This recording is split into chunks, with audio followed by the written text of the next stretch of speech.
ایک ہے نماز ہم پڑھ لیتے ہیں، آپ نے سارا پڑھ لیا، سارا تعدیل ارکان بھی کر لی، لیکن اگر آپ کا اللہ کے ساتھ ڈائریکٹ کمیونین اور ڈائریکٹ کمیونیکیشن قائم نہیں ہوا تو نماز، جس کو کہ کہا گیا کہ الصلاۃ معراج المومنین، جو قرب حضور کو حاصل ہوا معراج میں، وہ ایک بندہ مومن دنیا میں رہتے ہوئے حاصل کر سکتا ہے نماز۔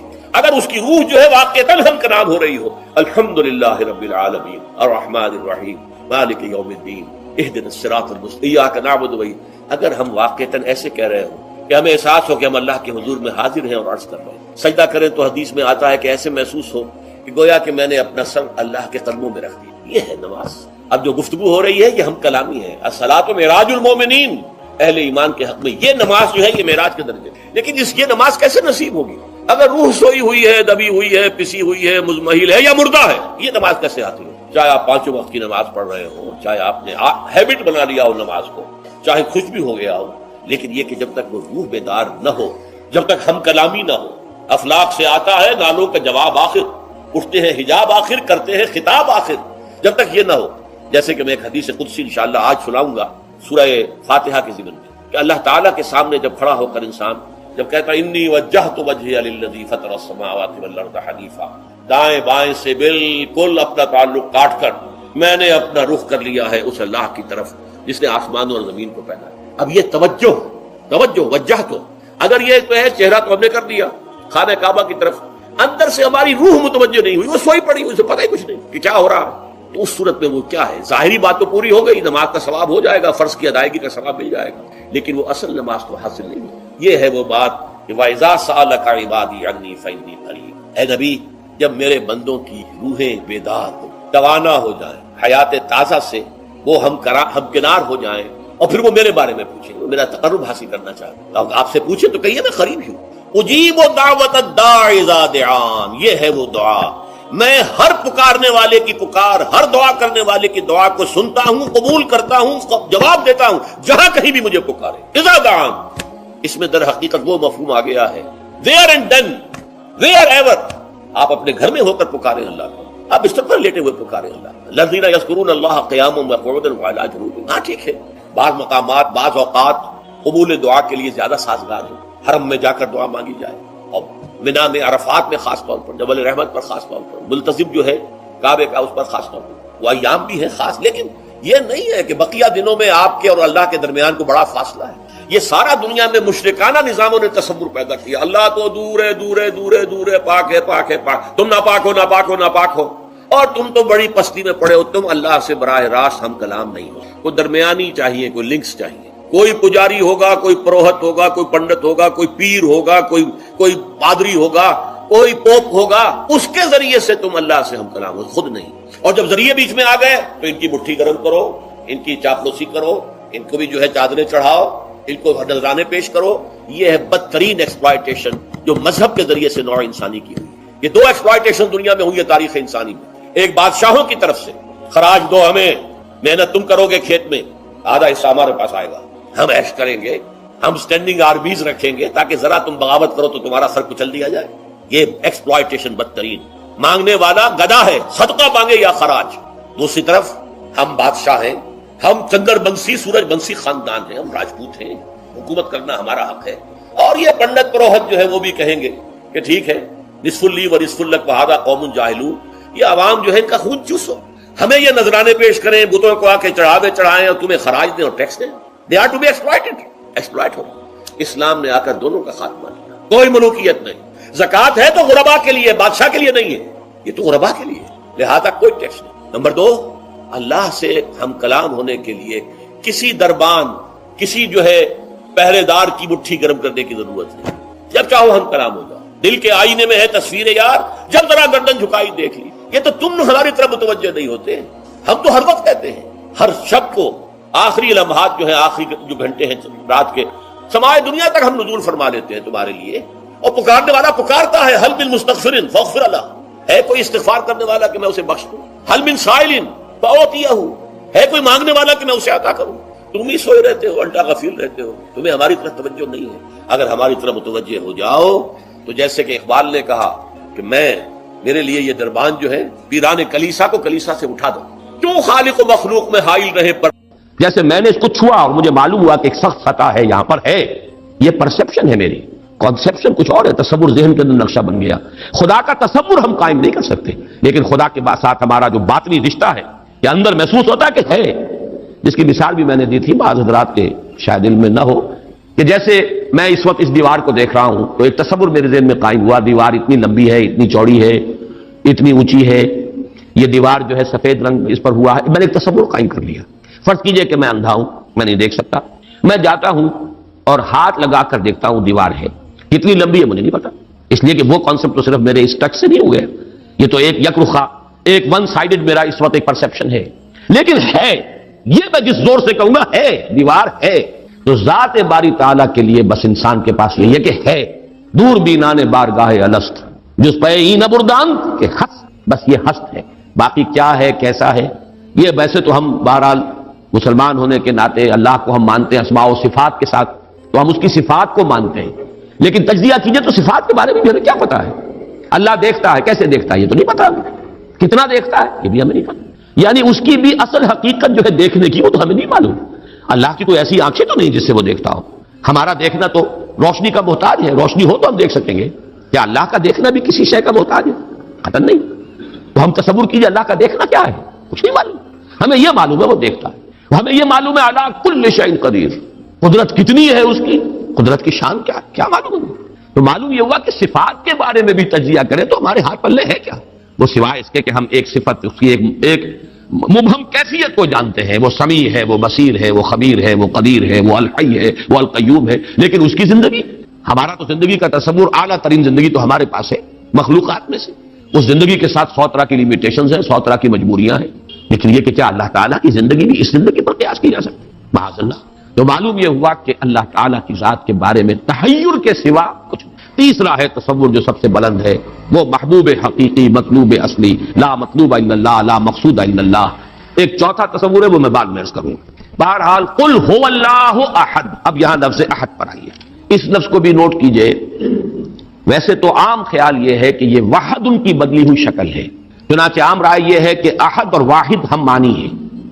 اکثر مفسرین نے اردو میں جو ترجمے کیے مترجمین نے، وہ کہو اللہ، وہ اللہ ایک ہے، اگرچہ اس پر خاصا اعتراض وارد ہوتا ہے، وہ بھی اللہ کو ایک مانتے تھے، صرف اس کے ساتھ کسی اور کو ایڈ کر لیا تھا، اس اللہ کو تو دو نہیں مانتے تھے، وہ جو بڑا اللہ تھا وہ تو ان کے نزدیک بھی ایک ہی تھا، اور ایک تو ہر شے ایک ہوتی ہے، جو معبود ہے 10 تو ان میں سے بھی ہر ایک اپنی جگہ پر تو ایک ہے، ایک کمپوز ایک اس کا وجود ہے، لیکن بہرحال چونکہ اکثر و بیشتر رائے یہ ہے کہ احد اور واحد تقریباً ہم مانی ہے، ترجمہ کیا گیا کہہ دو وہ اللہ ایک ہے، اور یہ کہ وحد ہی کی بدلی ہوئی شکل احد ہے، یہ تو ہے تقریباً بالعموم جو رائے ہے، لیکن میرے علم میں آج ہی یہ بات آئی ہے اور وہ میں آپ پر بھی منتقل کر رہا ہوں۔ امام راغب اصفہانی، ظاہر بات ہے لغت کے تو بہت بڑے امام ہیں، اور مفردات القرآن پر ان کی کتاب جو ہے معرکۃ الدارہ ہے مشہور، انہوں نے اسے علیحدہ مادہ قرار دیا ہے۔ احد ان کو الف ہا دال علیحدہ لائے، شروع میں الف کی تختی میں لائے، وحد ان کے ساتھ شامل نہیں کیا، معلوم ہوا کہ یہ ایک اپنی جگہ پر ایک مستقل مادہ ہے ان کے نزدیک، یہ وحد سے اس کا تعلق نہیں بلکہ احد اپنی جگہ پر ایک مستقل علیحدہ مادہ ہے، اور اسی اعتبار سے انہوں نے اسے وحد سے علیحدہ کر کے الف کی تختی کے اندر لیا ہے۔ اب اس کا جہاں تک استعمالات ہیں اس میں بھی اتفاق ہے، 3 اس کے استعمالات ہیں۔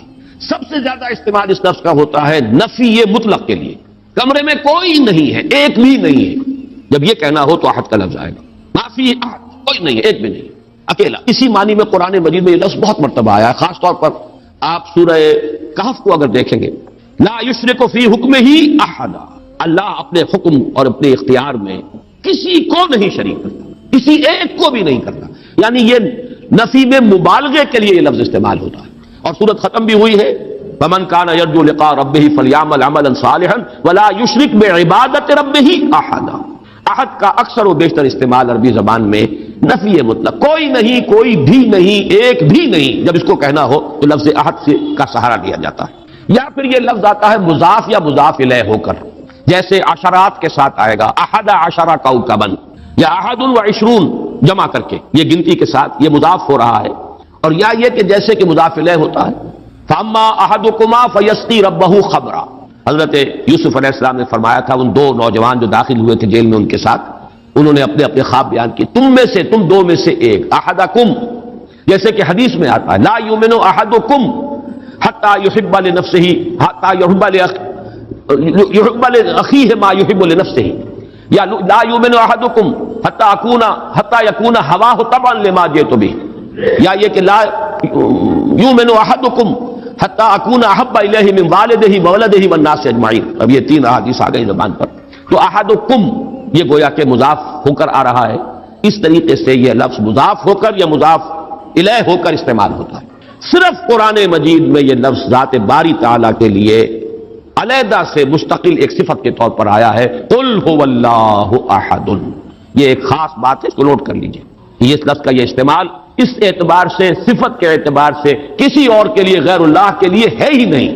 قل هو اللہ احد، یہ یہاں پر آ رہا ہے ایک مستقل صفت علیحدہ، لیکن یہ صرف اللہ کے ساتھ۔ اب یہاں میں عرض کروں گا کہ میں اس کا ترجمہ جو میں نے آپ کو گنوائے ہیں مولانا فراہی نے کیا ہے بے ہما۔ قل هو اللہ احد اللہ الصمد، کہہ دو اللہ بے ہما ہے، اللہ با ہما ہے۔ اصلاحی صاحب ان کے شاگرد ہیں، انہوں نے ترجمہ کر دیا ہے بے ہما کا ترجمہ کہہ دو اللہ سب سے الگ ہے اور اللہ سب کے ساتھ ہے۔ صمد اللہ سب کے ساتھ ہے، با ہما، اور احد بے ہما اللہ سب سے الگ ہے۔ عام طور پر اردو مترجمین، شیخ الہند کو بھی میں نے دیکھا، مولانا اشرف علی تھانوی رحمہم اللہ دونوں کو دیکھا، کہہ دو اللہ ایک ہے، لیکن یہ کہ بہرحال میرا مزاج، میرا ذوق اس ترجمے کو قبول نہیں کرتا۔ واحد اور ہے، احد اور ہے، یہ شان ہی علیحدہ ہے۔ اس لفظ کو واحد کے بالکل برابر کر دینا کم سے کم میرا ذوق اسے قبول نہیں کرتا۔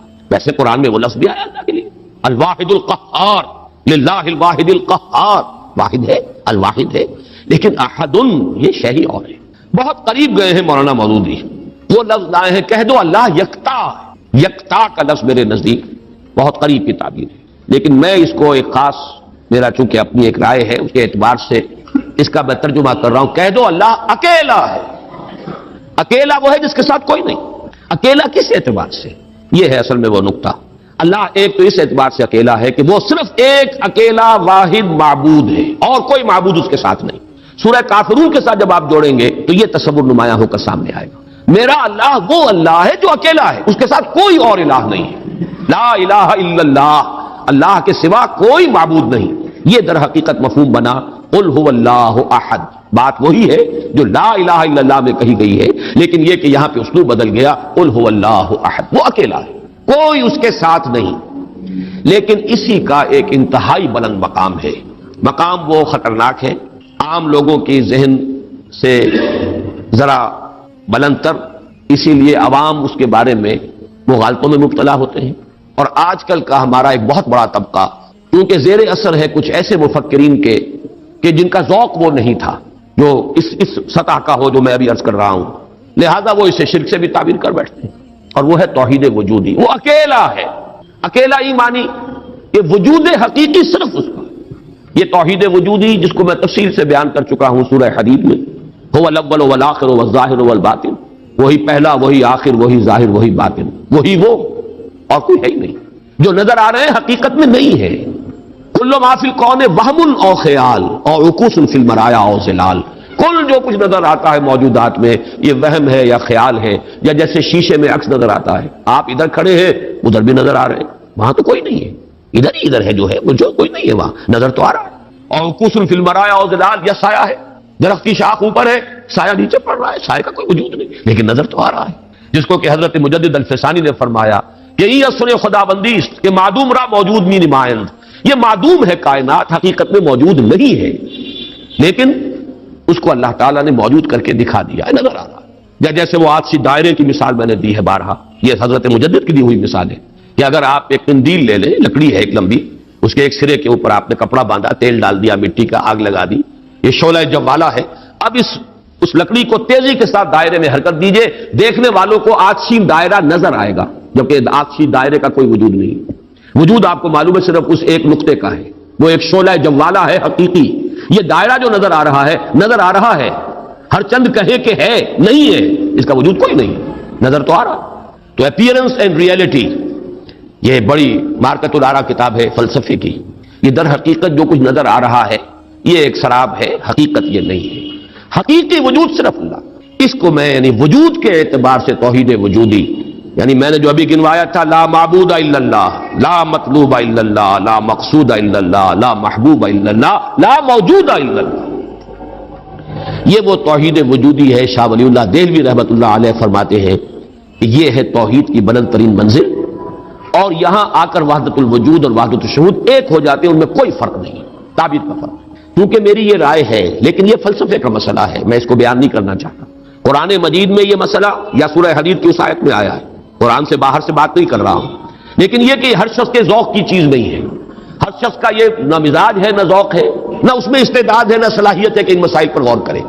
تو میں یہ نہیں چاہتا کہ لازماً آپ میری اس رائے سے اتفاق کریں، لیکن یہ میں ضرور چاہتا ہوں کہ اگر سوء ظن ہے آپ کے دل میں کہ جو لوگ اس بات کو مانتے ہیں وہ مشرک ہو گئے، تو اس کو ذہن سے نکال دیجئے. اس لیے کہ پھر ناوک نے تیرے سیر نہ چھوڑا زمانے میں، شاہ ولی اللہ بھی مشرک ہوں گے، حضرت مجدد بھی مشرک ہوں گے، باقی یہ رومی یہ جو ہے ان کی تو خیر حیثیت ہی کیا ہے بیچاروں کی، وہ تو سب کے سب مہا مشرک شمار ہو جائیں گے. کوئی نہیں بچے گا پھر جو بھی ہمارے اکابر ہیں. ہاں محمد ابن عبد الوہاب بچ جائیں گے، ابن تیمیہ بچ جائیں گے رحمہم اللہ، باقی یہ کہ ان کے سوا بچنے والا اور کوئی نہیں ہے. تو یہ توحید وجودی یا وحدت الوجود یا وحدت الشہود میرے نزدیک قل هو اللہ احد، کہہ دو وہ اللہ ہے اکیلا تنہا. مجھے وہ بار بار جب میں سوچ رہا تھا قیس جنگل میں اکیلا ہے، مجھے جانے دو، ہو گزرے گی جو مل بیٹھیں گے دیوانے دو، اللہ اکیلا ہے. اور واقعہ یہ ہے، یہ تصور جو ہے اگرچہ بہت بلند ہے، لیکن کبھی اگر اس کے کہیں کناروں تک بھی رسائی ہو جائے انسان کی، تو اس کی جو ایک وسعت پیدا ہوتی ہے اس کے ذہن میں، اس کا مینٹل ہورائزن وہ جو اس قدر وسیع ہو جائے گا، اس کا تصور وہ شخص نہیں کر سکتا کہ جس کا کوئی بھی اس کے حاشیہ خیال میں یہ بات نہ آ سکتی. لیکن اس کا یہ مفہوم اگر نکال لیا جائے، عام لوگوں نے یہ سمجھا اس کا مطلب ہر شے خدا ہے، اگر کوئی شے موجود نہیں جبکہ تجھ بھی نہیں کوئی موجود، پھر یہ ہنگامہ ہے خدا کیا ہے؟ کچھ نہیں ہے، نہیں ہے. یہ اصل میں جو وحدت الوجود ہے وہ یہ نہیں ہے کہ یہ سب چیزیں خدا ہیں، بلکہ یہ کہ خدا ہی ہے، باقی کچھ موجود نہیں. جو کچھ نظر آ رہا ہے وہ توہم ہے، خیال ہے، یہ صرف اپیئرنس ہے، اور اپیئرنس آپ کو معلوم ہے ہر وقت بدلنے والی شے ہے. Painter high, every thing is changing, یہ سب ٹرانزینٹ چیزیں ہیں کہ جو گزر رہی ہیں. جیسے لہریں ہیں، لہر نظر آتی ہے لہر ہے، لیکن یہ کہ یہ بالکل عارضی سا ایک وجود ہے، اعتباری سا وجود ہے، لہر کا حقیقت میں کوئی وجود نہیں. اسی طریقے سے یہ کائنات ہے. تو یہ نہیں ہے کہ جو کچھ ہے وہ خدا ہے، معاذ اللہ، یہ ہماوست ہے، اور یہ در حقیقت کفر بھی بن جاتا ہے، شرک بھی بن جاتا ہے. لیکن توحید وجودی یا وحدت الوجود یہ بالکل مختلف شے ہے، اور میرے نزدیک اس آیہ مبارکہ کا اصل مدلول یہ ہے قل هو اللہ احد. بلند ترین توحید توحید وجودی، لا معبود الا اللہ سے لے کر لا موجود الا اللہ. اس لیے کہ احد کا لفظ واحد نہیں ہے، اکیل یکتا، لیکن اس سے بھی آگے بڑھ کر جو ترجمہ میں کر رہا ہوں وہ یہ ہے کہ کہہ دو اللہ اکیلا ہے، کوئی اس کے ساتھ نہیں. جیسے کہ غالباً حضرت بایزید بسطامی کے بارے میں آتا ہے کہ ان کی محفل تھی تو ان کا کوئی مرید جو تھا اس نے ایک عجیب کیفیت ہوتی ہے انسان کی، اس کیفیت میں جملہ کہا، وہ بھی زمانہ کیسا ہوگا جبکہ اللہ ہی تھا اور کچھ نہ تھا. ابھی تصور ہے، اب تو کائنات ہے، یہ ہے، آسمان ہے، زمین ہے، ستارے ہیں، سیارے ہیں، سب کچھ ہے. وہ بھی زمانہ ہوگا جبکہ اللہ ہی تھا اور کچھ نہ تھا. تو وہ بایزید بسطامی ہے جو دوسرے بزرگ کوئی ہو سکتے ہیں اگر مجھے نام کا اس وقت مغالطہ ہو رہا ہو، انہوں نے اسی کیف کے عالم میں جواب دیا الان کما کان، میرے عزیز اب بھی ایسا ہی ہے، اللہ ہی ہے اور کچھ نہیں ہے. جیسے پہلے تھا جس کا تم تصور کر رہے ہو، اب بھی حقیقت میں وہی. اس کو میں ذرا اور آسان کر دوں تاکہ جو نسبتاً یعنی سادہ مزاج حضرات ہیں ان کی سمجھ میں بھی یہ بات آ جائے، کسی مغالطے میں مبتلا نہ. دیکھیے جب ہم کہتے ہیں لا محبوب الا اللہ، کیا معنی ہے اس کے؟ یہ معنی تو نہیں ہے کہ اولاد سے محبت نہ کرو، یہ تو دین کی تعلیم نہیں ہے.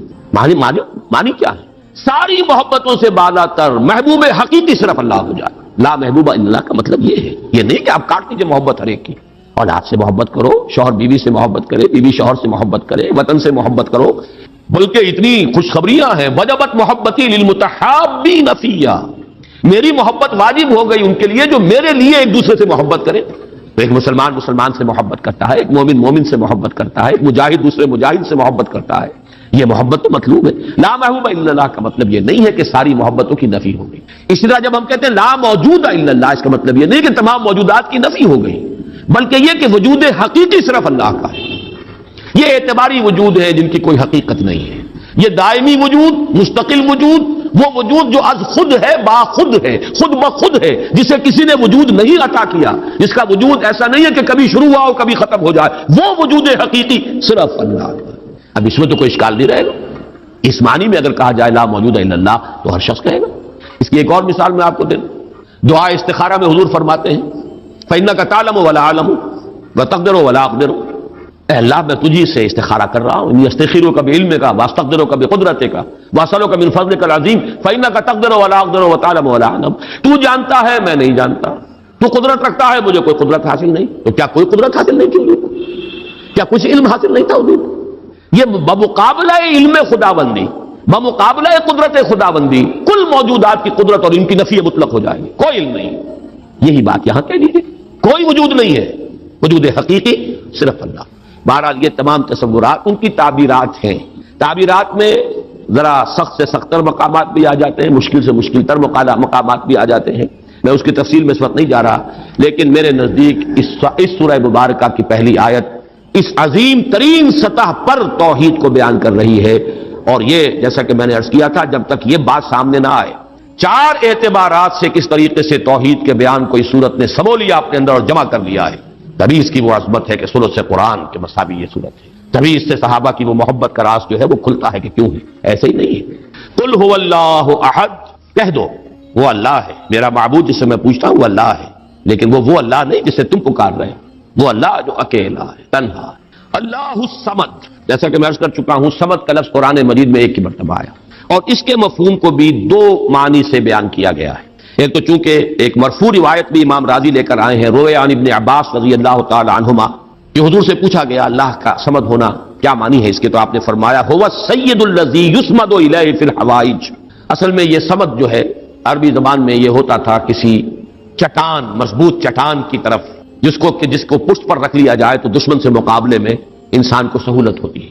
اگر آپ جیسے کہ وہ حضرت عمر کا بھی واقعہ بیان ہوتا ہے، بعض حضرات تو اس کو نہیں مانتے لیکن اکثر لوگ مانتے ہیں کہ مسجد نبوی میں خطبہ دے رہے تھے حضرت عمر، اور اس وقت شام کے ایک محاذ پر جنگ بھی ہو رہی تھی، اس وقت حضرت ساریہ جو امیر الجیش تھے وہ کوئی غلطی کر رہے تھے، اسٹریٹجک مسٹیک ہو رہی تھی کہ انہوں نے پوزیشن ایسی لے لی تھی کہ جو غلط تھی جنگی تدبیر کے اعتبار سے، تو حضرت عمر نے وہی اللہ نے کہیں دکھا دیا، اللہ کو قدرت حاصل ہے وہ دکھا دے۔ آج ٹیلی ویژن سے آپ دیکھ سکتے ہیں تو اللہ تعالیٰ بغیر ٹیلی ویژن کے آج سے 1400 برس قبل دکھا سکتا تھا، انہونی بات نہیں ہے کہ وہ نقشہ سامنے آ گیا۔ جیسے حضور فرماتے جب آپ سفر معراج سے واپس آئے جب سوال کیے لوگوں نے، اچھا آپ مسجد اقصی میں گئے تھے وہاں کتنی کھڑکیاں ہیں، کتنی کڑیاں ہیں، کیا ہے؟ تو اب حضور ایک دفعہ چونکے کہ ابھی میں نے کوئی کھڑکیاں تو نہیں گنی وہاں پر، لیکن یہ کہ اگر مجمع میں آپ نہ بتا سکتے تو تالیاں پڑ جاتی۔ اس وقت اللہ نے فوراً وہ جو ہے لا کر سامنے کھڑا کر دیا وہ نقشہ، اور حضور دیکھ دیکھ کر بیان کرتے رہے یہ ایسا ہے ایسا ہے۔ تو یہ تو در حقیقت بالکل اللہ کی قدرت سے ہرگز کوئی اس میں بوجھ نہیں ہے۔ تو حضرت عمر نے وہی فرمایا ہے اور صحابہ نے سنا ہے، یا ساریہ تو الجبل، یا ساریہ تو الجبل، ہے ساریہ کیا غضب کر رہے ہو، غلطی کر رہے ہو، پہاڑ کی طرف جاؤ، پہاڑ کو پشت پر رکھو، پہاڑ پشت پر ہو تو آپ پشت کی طرف سے اب محفوظ ہو گئے، آپ یکسو ہو کر سامنے سے دشمن کا مقابلہ کر سکے، اور اگر اندیشہ رہے کہ کہیں پیچھے سے کوئی حملہ آور نہ ہو جائے تو وہ توجہات جو ہیں وہ منقسم رہے گی۔ بہرحال یہی معاملہ ہے صمد کا، وہ ہستی جس کی طرف رجوع کیا جائے، جس کو پناہ گاہ سمجھا جائے، جس کی طرف اپنی مشکلات کے اندر رجوع کیا جائے، اور اس اعتبار سے پھر وہی مطلوب بن جاتا ہے، وہی مقصود بن جاتا ہے، وہی محبوب بن جاتا ہے، اسی کی عزت کی جاتی ہے، اسی کی تکریم ہوگی، اسی کا اعزاز ہوگا، اس کے سامنے انسان جو ہے وہ اپنے آپ کو جھکائے گا، جس بڑے بڑے سردار۔ تو یہ سمد جو ہے اس معنی میں، اور ایک سمد وہ شے ہے جس کو کھوکھلی نہ ہو، لا جوف لہو، بہت مضبوط اپنی جگہ پر توانا چٹان۔ ایک تو وہ چٹان ہے جو کھوکھلی ہے، لیکن یہ کہ ایک چٹان وہ ہے جو مضبوط اور بالکل سالڈ چٹان۔ ان دونوں اعتبارات سے اللہ الصمد کا ترجمہ اب مولانا فراہی مولانا اصلاحی صاحب کا تو یہ ہوا کہ اللہ تعالی با ہما ہے، ذات میں بے ہما، کسی سے اس کا کوئی تعلق نہیں، یکتا بلکہ اکیلا، لیکن یہ نہیں ہے کہ مخلوق سے منقطع ہے، مر گئے ہم انہیں خبر نہ ہوئی، یا یہ ہے کہ مخلوق کی دعائیں نہ سنتا ہو، مخلوق کی حاجت روائی نہ کرتا ہو، نہیں، سب کا ملجا وہی ہے، سب کا ماوا وہی ہے، سب کے لیے پناہ گاہ وہی ہے، سب کی حاجت روائی کرنے والا وہی ہے، تو وہ اللہ صمد ہے۔